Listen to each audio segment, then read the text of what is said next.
ঈদুল আজহার সমস্ত সুন্নাতগুলো আমল করা। ঈদুল আজহার অনেকগুলো সুন্নাত আছে না, এই সুন্নাহগুলো সবগুলো আমল করা। ঈদুল আজহার যে সুন্নাহগুলো আমল সাধারণত হয় না, গোসল আমরা করি, সুগন্ধি আমরা ব্যবহার করি, আলহামদুলিল্লাহ, অন্য অনেক সুন্নাত আমরা আমল করি, কিন্তু যে সুন্নাতের আমল সাধারণত হয় না তার ভিতরে একটা হলো ফজরের নামাজ মহল্লার মসজিদে এসে পড়া, ভোর রাতে আগে আগে উঠা। অন্য সময়ের চাইতে ঈদের দিন ফজরের মুসল্লি আরো আমাদের মসজিদে কম থাকে, কারণ চাঁদ রাতে তামাশা করে বেড়ায়, ফজর নামাজ মিস হয়ে যায়। তো ইমানদার সেটা করতে পারেন না। ঈদের সুন্নাহটা বিশেষভাবে আদায় করার চেষ্টা করা দরকার, অর্থাৎ জামাতের সাথে ফজর নামাজ পড়া দরকার, আগে আগে উঠা দরকার। ঈদের দিনের সুন্নাতগুলোর মধ্যে থেকে একটা।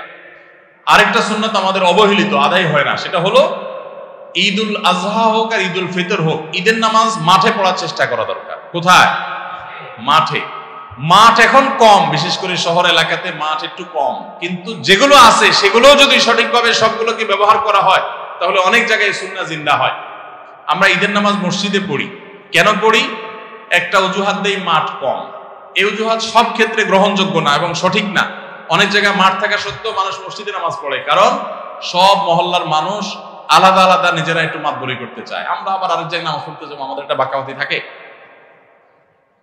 এই রোগ মসজিদে মসজিদে ঢুকে গেছে, মসজিদ কমিটির লোকদের মধ্যে রোগ ঢুকে গেছে। তারাই কোরবানি করতে রাজি না, যে আমরা এখানে জমাত করবো না, চলুন আমরা সবাই মিলে বড় একটা মাঠে করি। বড় মাঠে কয়েক মসজিদের মুসল্লিরা একসাথে নামাজ আদায় করার যে সৌন্দর্য আছে, এই সৌন্দর্য মসজিদের মধ্যে ঈদের নামাজ পড়ার মাধ্যমে নাই। এই জন্য ভাইরা, মাঠে ঈদের নামাজ জিন্দা করার চেষ্টা করতে হবে ইনশাআল্লাহ। চেষ্টা করা যাবে না ইনশাআল্লাহ? তাই বলে আবার রাস্তাঘাট আটকায় মানুষের অসুবিধা হয় সেভাবে করে ঈদের নামাজ ব্যবস্থা করেন। হ্যাঁ, যদি কোনো রাস্তা এরকম হয় যে না, এই রাস্তা বিকল্প বহু রাস্তা ডানে বামে আসে, মহল্লার রাস্তা, কারো কোনো অসুবিধা হবে না, তাহলে সেখানে হতে পারে শর্ত সাপেক্ষে।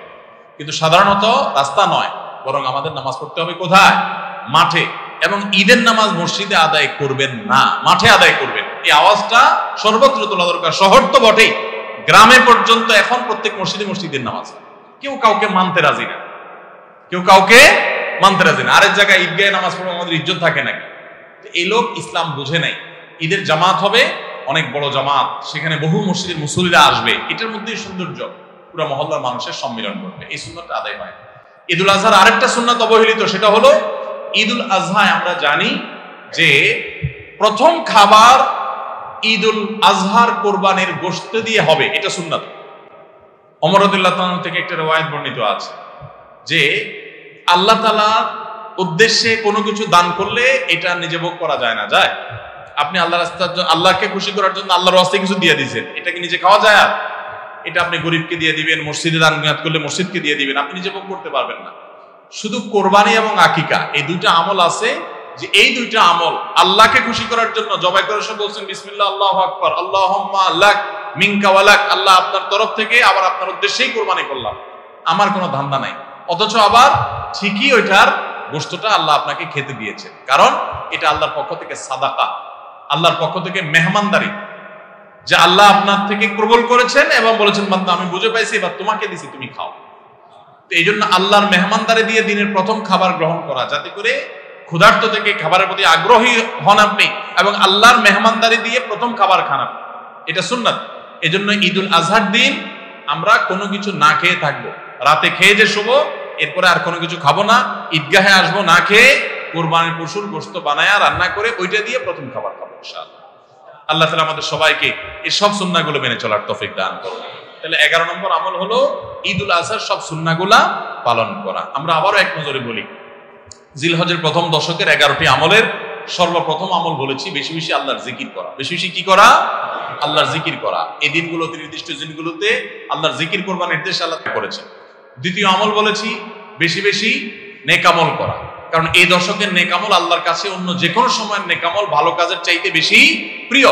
এই দশকের নেক আমল চলতে থাকবে, সেটা জিকির হোক, তেলাওয়াত হোক, দান সাদাকা হোক, নফল রোজা হোক, নফল নামাজ হোক, যত রকমের ইবাদত আছে, এটা ইবাদতের দশক। রমজানে যেরকম ইবাদত করতে থাকি আমরা, এই দশকে এরকম কি চলবে?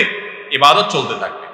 3 নম্বর আমল হলো অন্য যে কোনো সময় আমরা গুনাহ এবং পাপাচার থেকে বাঁচার জন্য যতটা চেষ্টা করি, এই দশকে গুনাহ থেকে বাঁচার চেষ্টাটা হবে অন্য যে কোনো সময় চাইতে অনেক বেশি, কারণ এই দশক মর্যাদাপূর্ণ ইবাদতের জন্য। সেখানে গুনাহ করলে তার দায় এবং তার প্রায়শ্চিত্ত এরকম ভয়াবহ হবে। এই জন্য এই দশকে গুনাহ থেকে বিশেষভাবে বেঁচে থাকার চেষ্টা করা। 4 নম্বর আমল বলেছিলাম যাদের আল্লাহ সামর্থ্য দিয়েছেন তারা হজ করবেন। 5 নম্বর আমল বলেছিলাম যাদের আল্লাহ সামর্থ্য দিয়েছেন তারা কুরবানি করবেন। 6 নম্বর আমল বলেছিলাম যারা কুরবানি করবেন, এমনকি বিভিন্ন হাদিস থেকে বোঝা যারা কুরবানি করবেন না তারাও, এমনকি বাচ্চাদেরকেও জিলহজের এই 10 দিন চুল নখ কাটা থেকে বিরত থাকবেন। চাঁদ ওঠার আগে আগে করবেন আর কুরবানির পরে করবেন। কয় নম্বর আমল গেল? 6 নম্বর।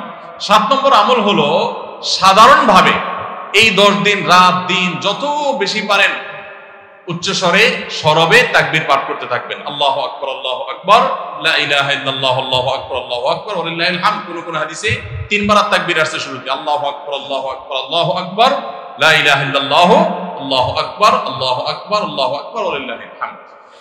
আর 8 নম্বর আমল হলো এই তাকবীরটাই বিশেষ সময়ে, বিশেষ দিনে, বিশেষ সময়ে পড়া। সেটা কিভাবে? জিলহজ মাসের 9 তারিখ ফজরের পর থেকে নিয়ে জিলহজের 13 তারিখ আসরের নামাজ পর্যন্ত প্রত্যেক নামাজের পরে নারী পুরুষ সবাই এই তাকবীর নামাজের পরে একবার করে পাঠ করা। এটা হলো বিশেষ সময়, তাকবীরে মুকাইয়াদ বলা হয় এটাকে, স্পেশাল। এটা 8 নম্বর আমল। 9 নম্বর আমল হলো জিলহজের 1 থেকে 9 তারিখ পর্যন্ত এই সব দিনগুলোতে নফল রোজা রাখা মুস্তাহাব। 10 নম্বর আমল হলো জিলহজের 9 তারিখ আরাফার দিনে রোজা রাখা আলাদা স্পেশাল সওয়াবের কাজ। 1 বছর আগের এবং 1 বছর অগ্রিম পরের গুনাহ মাফ আল্লাহ তাআলা করে দেন। অর্থাৎ সগীরা ছোট গুনাহ আল্লাহ তাআলা মাফ করে দেন, বড় গুনাহ থেকে তওবা করলে সেগুলো মাফ পাওয়া যাবে।